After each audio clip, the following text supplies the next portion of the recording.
Okay, we're reading from Nehemiah Chapter 2, and that's verse 11 through to verse 20.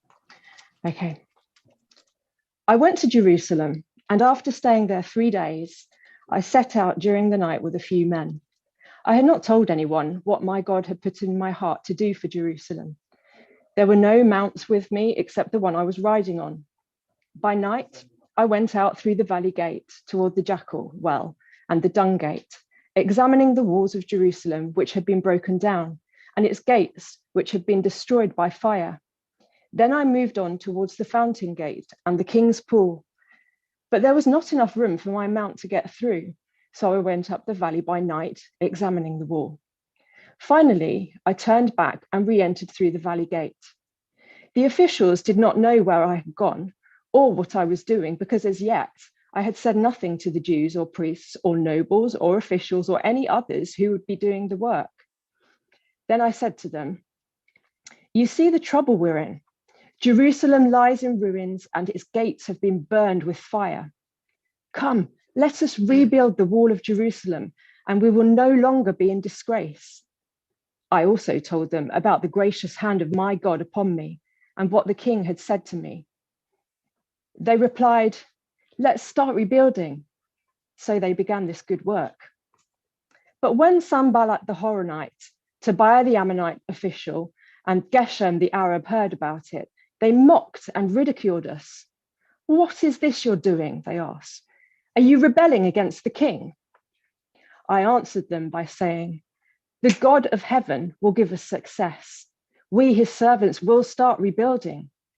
But as for you, you have no share in Jerusalem or any claim or historic right to it." Now, listen, if you have at all been on any social media for the last few years, you're bound to have been, right? Because we've all been on social media in the last year. But you may well have seen tags of two pictures together that start with how it started and how it's going. And they show the starting point of a journey, and usually the positive current situation, often with some kind of sense of wonder about, and maybe even surprise about, man, how did I get here? I could have never seen that I could have got to this point from the beginning of the journey. And it is good to remember our beginnings, our early steps, and be thankful for the grace in our journeys. But inevitably, if you're on Instagram and you search how it started, how it's going, and you see enough of those pictures, actually, it doesn't look very surprising. It ends up looking a bit more predictable. They often show weight loss or babies growing up, or weight loss after babies, or aging, or humble bedroom offices becoming multinational companies. They might show demolition of derelict buildings, or how it started with full bottles of vodka becoming slightly worse for wear pictures, or how it started with unhappy dogs in rescue centres now fully contented in loving homes. It might show how it started with excitement on day one of homeschooling and how it's going with tearing your hair out as you realize what an amazing job teachers actually do. Big up the teachers. Anyone who has seen one of these pictures will think, well, okay, it's only a snapshot. But if you take both of them together and you can see the progression from one to the next, then you start to see meaning in the entire journey. So today, as we look in God's word at Nehemiah's story, and we've seen a little bit about it in the video already, we find him arriving in Jerusalem and stopping for 3 days. And he's probably recovering from the journey, and he's probably using some of that time to take stock of how it started and how it's going. So let's just remind ourselves how it started. Nehemiah is a Hebrew, a Jew, who is in exile in Persia, and he is working faithfully as a cupbearer to King Artaxerxes. Nehemiah holds the idea of returning to Judah, to the capital, Jerusalem, quite dearly. And so when his brother Hanani returns from Jerusalem, Nehemiah's heart is broken at the news that the city still lies in ruin. And for days on end, he mourns and he fasts and he prays. And then 4 months later, he has the opportunity to speak to the king about it. And the king grants him time and resources and authority to go and rebuild the walls of Jerusalem. And now he arrives. I wonder if he had any idea when he heard the bad news from his brother that actually he was going to go and do something about it. Now, it might be normal for some professionals to have that mindset. If you are a plumber and you hear bad news of someone's heating breaking down, you know that you've got the skills and the tools to help. Or a surgeon might see scans of a tumor and know that, okay, they've got the training and the resources and the access to theatre to be able to go and help that patient and make them better. But this wouldn't have been the case for Nehemiah. Now, I know that if he was a very faithful cupbearer, he might have had more responsibility just than tasting the wine to see that it wasn't poisoned before the king drank it. Okay, that was the primary job of a cupbearer, but he might have had more responsibility than that. He certainly might have witnessed some conversations on how do you run an empire, but he wasn't a builder, and he hadn't seen the city that he was going to return to try and build. So his knowledge of this was really little. And I wonder, when was the last time that this might have happened for you? Maybe you heard the news about a colleague or a friend and it just rocked you. Or maybe you read something in the news and you felt grieved in a way that you can't explain.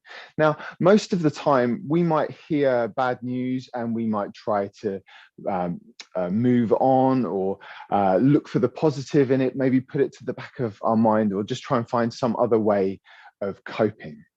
But sometimes things might hit your heart, they certainly do with mine, in a way that's just a bit more than I can explain, more than it should. Sometimes people or situations come to my mind, and I'm starting to learn that actually God is using those times, and he's calling me, hey Tim, pray about this.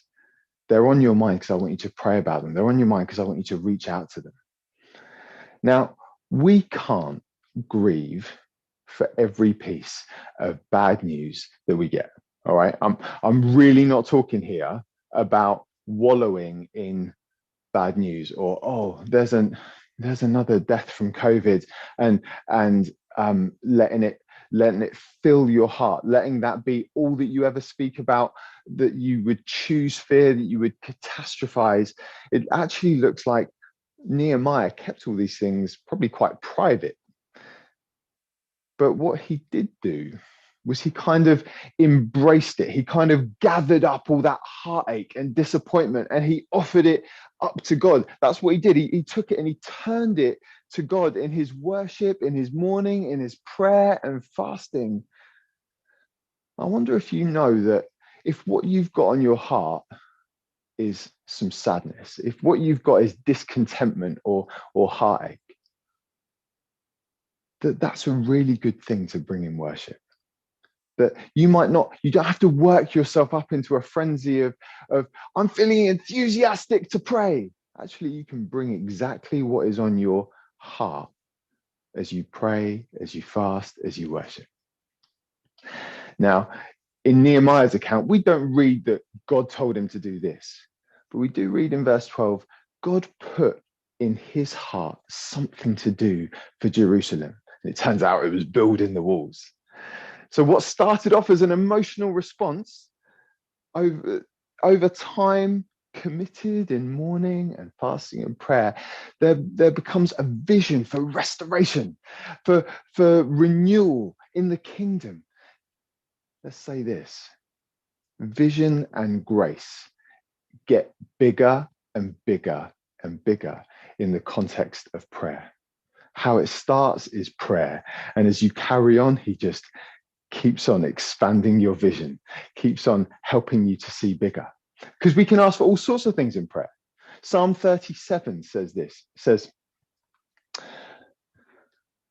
delight yourself in the Lord, and he will give you the desires of your heart. He will make your righteousness shine like the dawn, the justice of your cause before the noonday sun. Be still before the Lord and wait patiently for him. Do not fret when men succeed in their ways, when they carry out their wicked schemes. Isn't that phenomenal? That when we delight in the Lord, he will give us the desires of our hearts. Our hearts end up becoming more like his. They break over the same things. Our sense of justice and mercy become aligned with heaven, because Paul says this in his second letter to the Corinthians in chapter 3:18. He says, and we who with unveiled faces contemplate the Lord's glory, those of us who are thinking about and looking upon God, are being transformed into his image with ever increasing glory, which comes from the Lord, who is the Spirit. It's amazing that as we look upon God, he starts to transform us to take on more and more of his likeness and more of his heart. And I wonder, how often are we taking what's on our heart, maybe our sadness, and bringing it to him? So we see in Nehemiah that as he arrives in Jerusalem, this job it probably wasn't going to be easy. He probably turned up and went, I think I'm going to have a little bit of my work cut out here. Like, you can imagine this guy turns up with resources. If it looked like it's not as bad as Hananiah said, like he could have probably turned up and gone, "Hi, I'm Nehemiah. Me and my guys here from the king. We're going to build the walls. All right."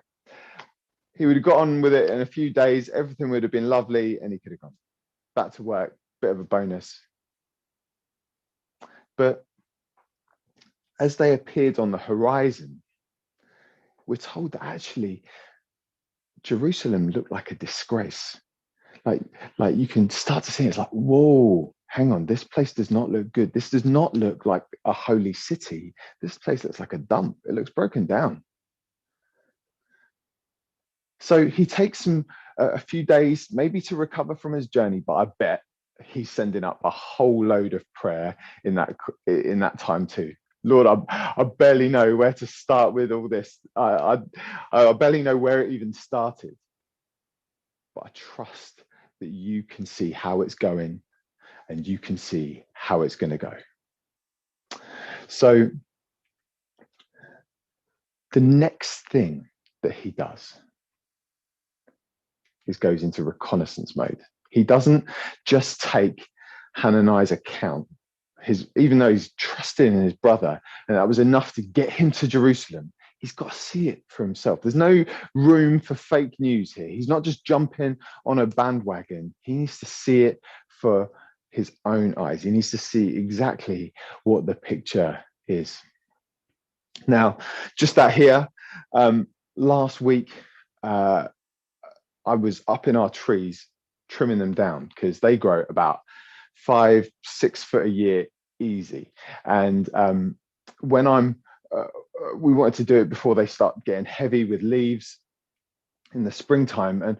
And so when I'm up there and I've got branches in my face, like smacking me, and I'm hanging on for dear life with one hand and a saw in the other and trying not to cut off the branch that I'm hanging onto, that actually it's quite difficult to know which branches to cut, where to take it off to. And what's actually really helpful is Jenny down on the ground a little bit further away, and she can see the whole picture. I like to call this executive producer mode.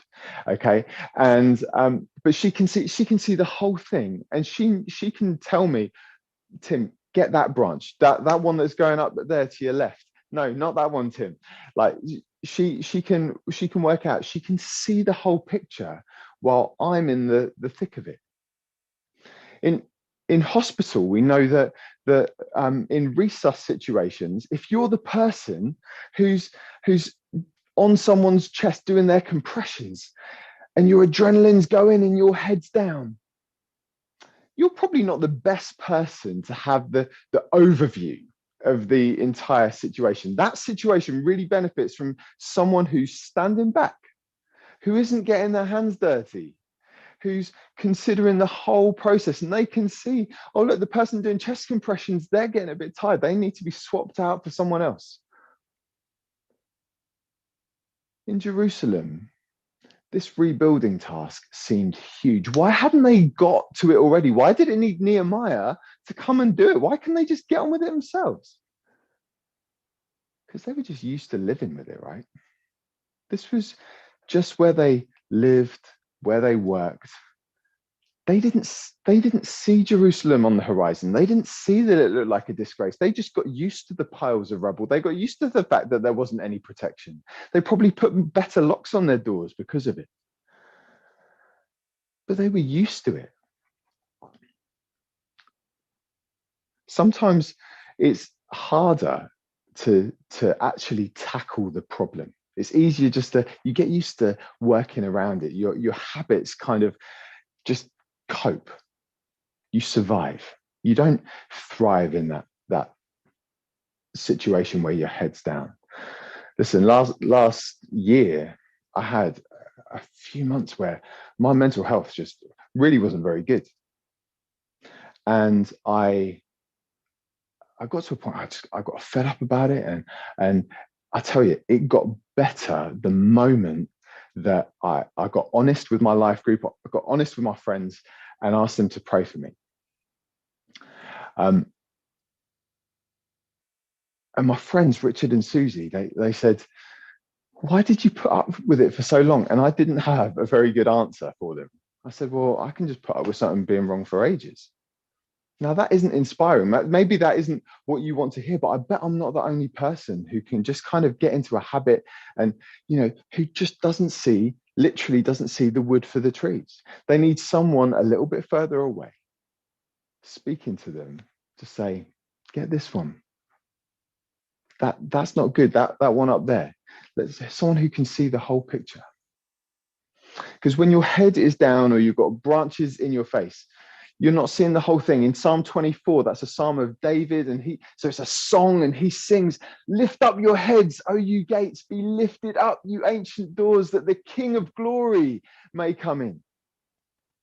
These people in Jerusalem, they were eking out some kind of existence in a place that was a shadow of its former glory, and it had glory because God literally used to dwell there.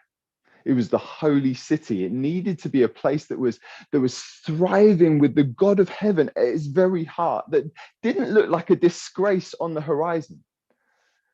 I want to ask you this. Do you have a trusted friend? Do you have some people around you who can ask you some honest questions? More than just like, oh, so what are you having for dinner? That's an important question as well, yeah. But have you given them permission to ride around your walls, to go through your gates, to speak honestly, to speak graciously, to speak lovingly, to help you to see the wood from the trees? Have you got someone? Let me suggest, if you don't, speak to your life group about that.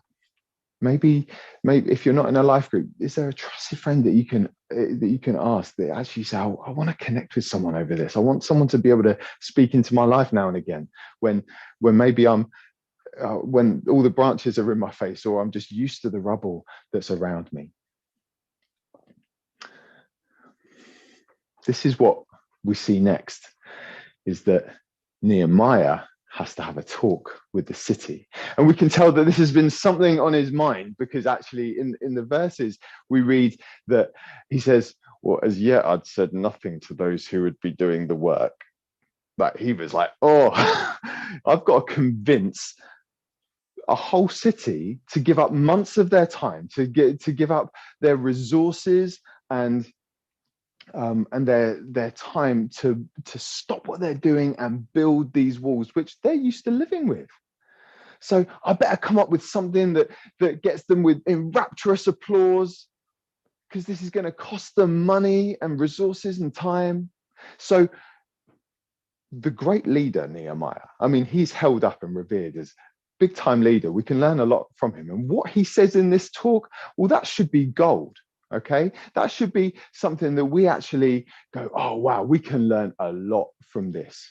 But listen, if you're an aspiring football manager and your team is down, let's say 2-0 at halftime, you're not going to be able to copy and paste Nehemiah's talk and put it into your halftime team talk and inspire your team to come back to the victory. It's just not, it's inspiring, but not in that way. We've got a lot to learn from it, but maybe not in the exact words. Well, let's see what he says. Verse 17. He says this: you see the trouble we're in. Jerusalem lies in ruins, and its gates have been burned with fire. Come, let us rebuild the wall of Jerusalem, and we'll no longer be in disgrace.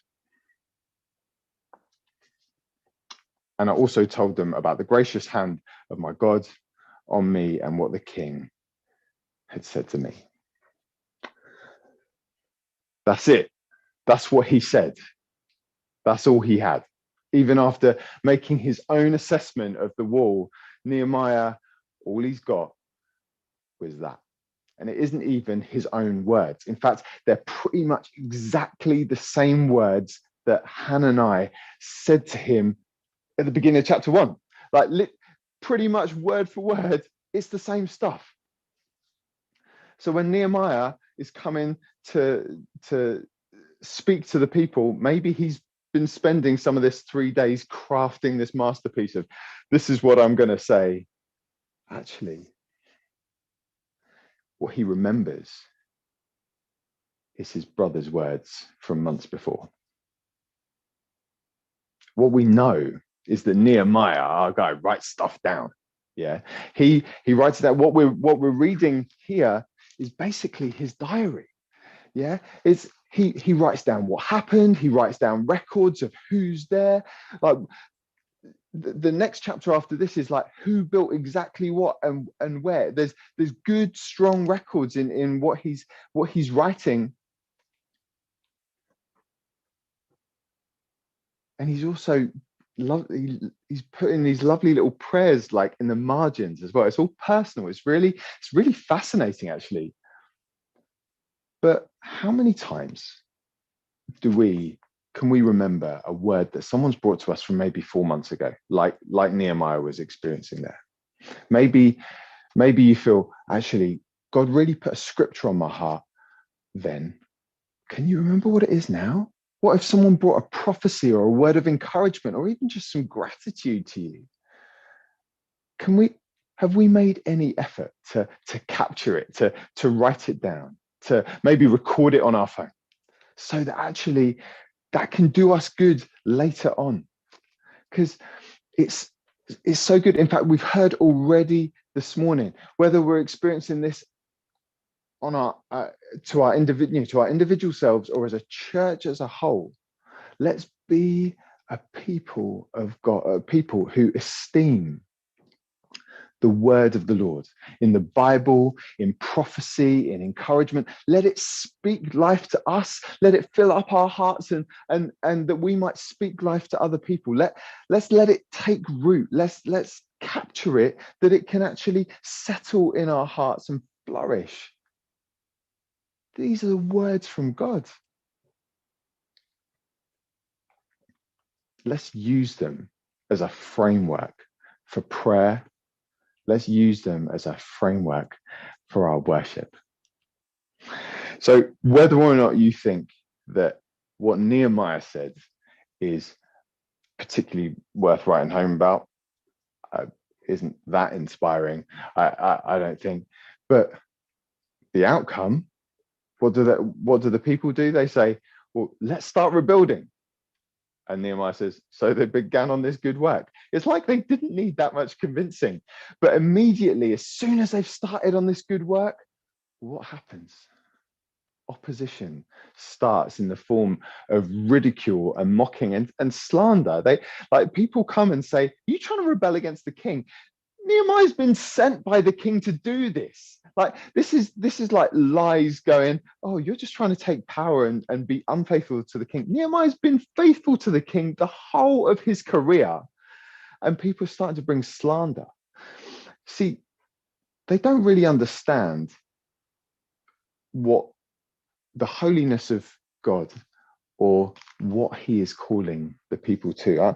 I think about when I've mocked people, when I've ridiculed people's efforts, because it happens sometimes.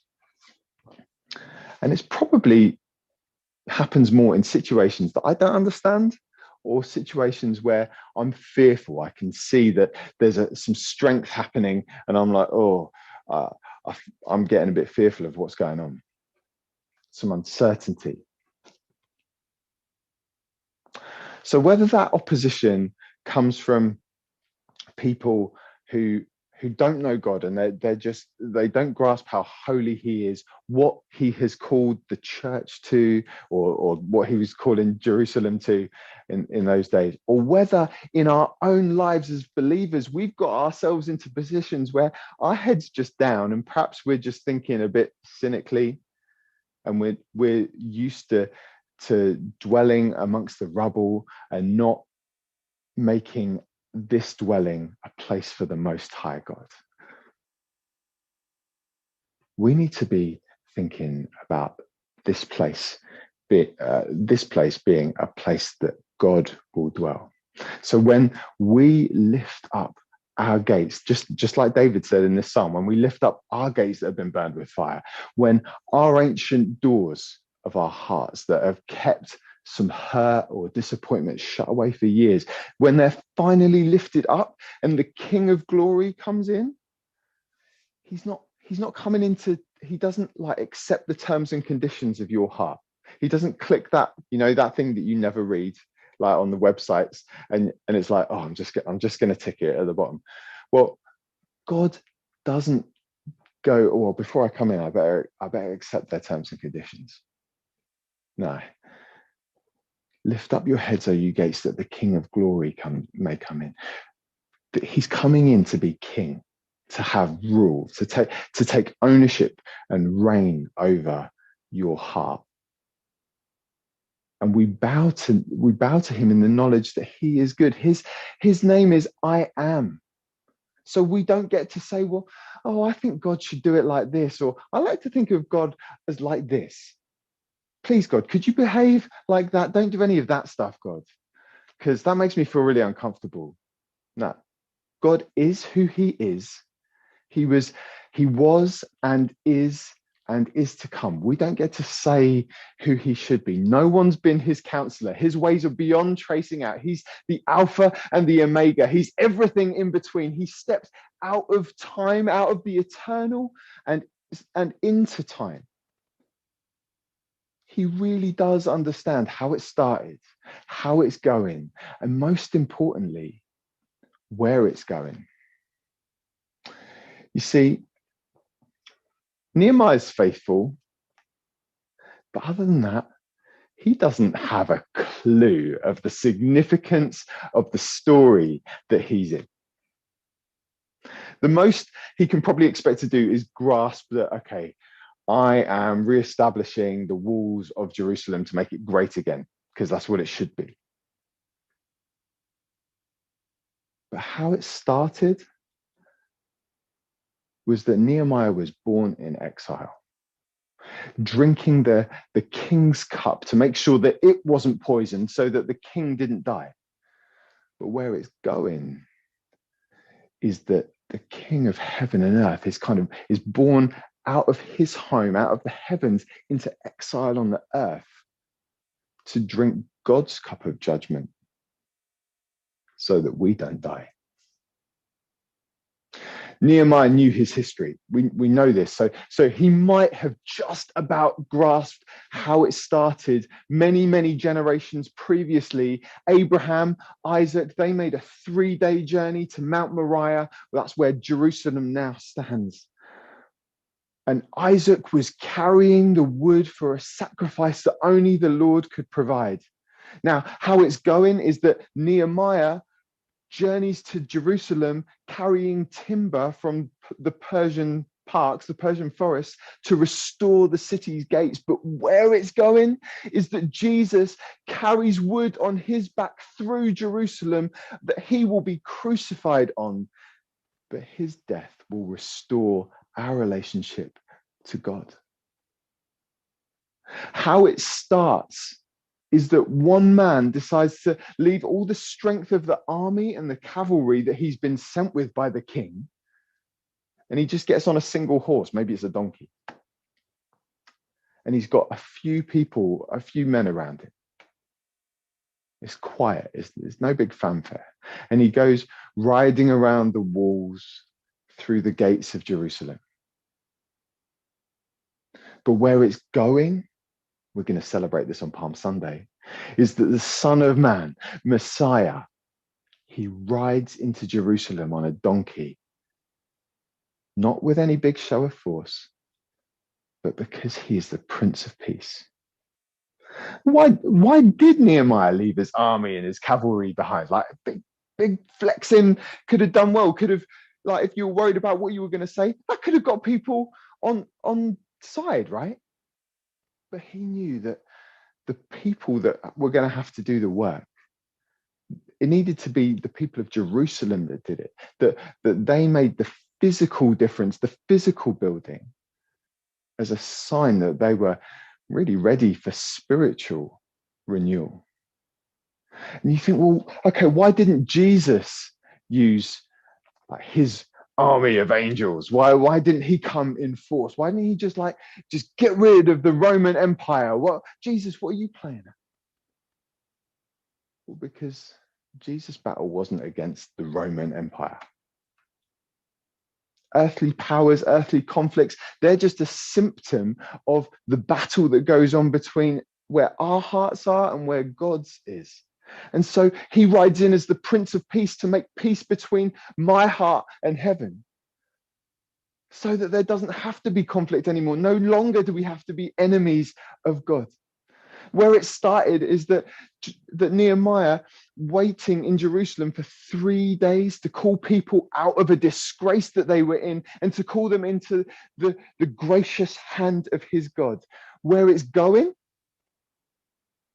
is that Jesus lies dead in a tomb in Jerusalem for 3 days before he calls people out of their shame and to be recipients of grace. You see, not only does Nehemiah literally pave the way for the physical rebuilding of the kingdom that Jesus is going to be born into, but man, his actions, they foreshadow the spirit, they foreshadow Jesus and the spiritual rebuilding that needs to happen right here.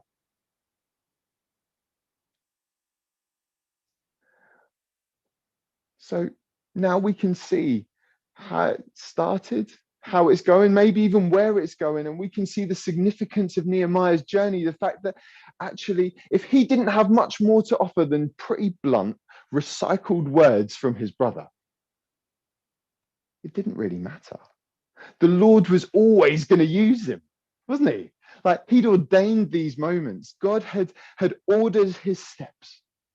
He led him in his ways everlasting, that Nehemiah offered every moment and every word to God. His will had already been bent to the Lord. So God was just going to use whatever he said and convince the people. In fact, when Jesus, hundreds of years later, is saying to his disciples, you can read this in Luke 12:12, he says, look, when you're being questioned about me, about the Son of Man, don't worry about what you're going to say, because the Holy Spirit will teach you what to say at that time.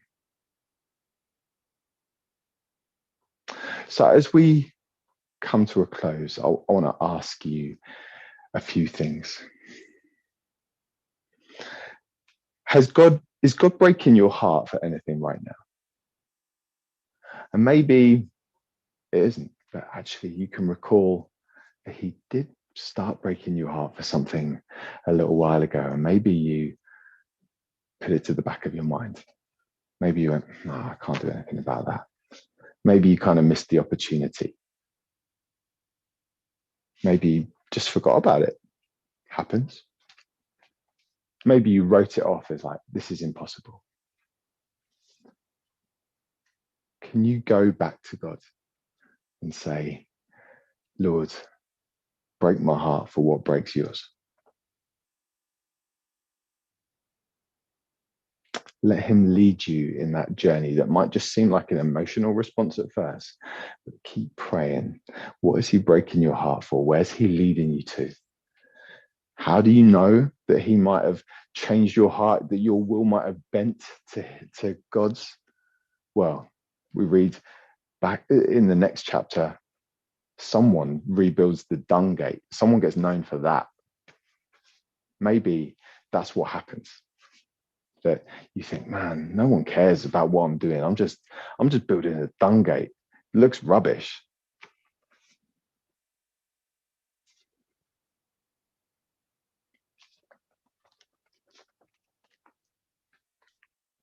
But as you do, he's going to change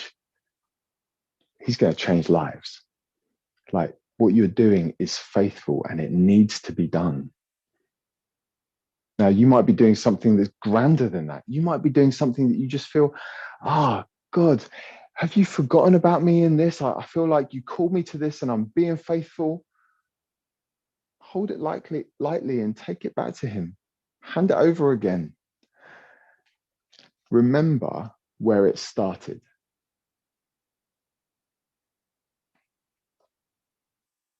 Remember the words that have been given to you.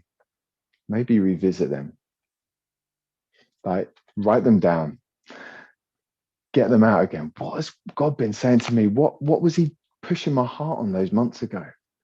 Take an honest stock of how it's going. Is someone on the outside speaking into your life and able to tell you, not that branch? Someone's got the whole picture of your life. Can they ask you some honest questions? And let's ask for grace in our next steps. I don't know where to turn. I don't know how to build this. I'm just going to wait on you, Lord. I'm going to wait for a few days. We know this. Paul says it in his letter to the Corinthians. He says, give yourself fully to the work of the Lord, because you know, and maybe you need to know this today, that your labor for the Lord is not in vain. Whatever you do for the Lord is never useless, he says. Let's pray as we close. Oh Lord, most high God, King of heaven and earth, we say we welcome you into this temple. We welcome you into this city. Would you make us a dwelling place for you? It's such a privilege to be known by you. Lord, even if there's opposition that we're experiencing, Lord, it's such a privilege to be known by you, to be filled by your Spirit. I want to ask that you would fill my brothers and sisters, people who are watching today, who are watching tomorrow and the next day. Lord, your words are eternal and they last forever. Would you come and fill us? Would you identify things to us where our hearts need to break in the same way that yours does? Would you help us to work out who can see the wood for the trees in our lives? Who can see the rubble that's around it and speak graciously and lovingly to us? Lord, you are so good, and we welcome you into our hearts as King. And if you agree with that prayer, you can say amen. Well, it's been so good for you to join us today. Thank you for being with us here at Jubilee. And I want to invite you to stick around for our coffee Zoom time that we're going to be doing in just a moment. And Rupert, my friend, may have a few other things to say, so I'm just going to hand over to him.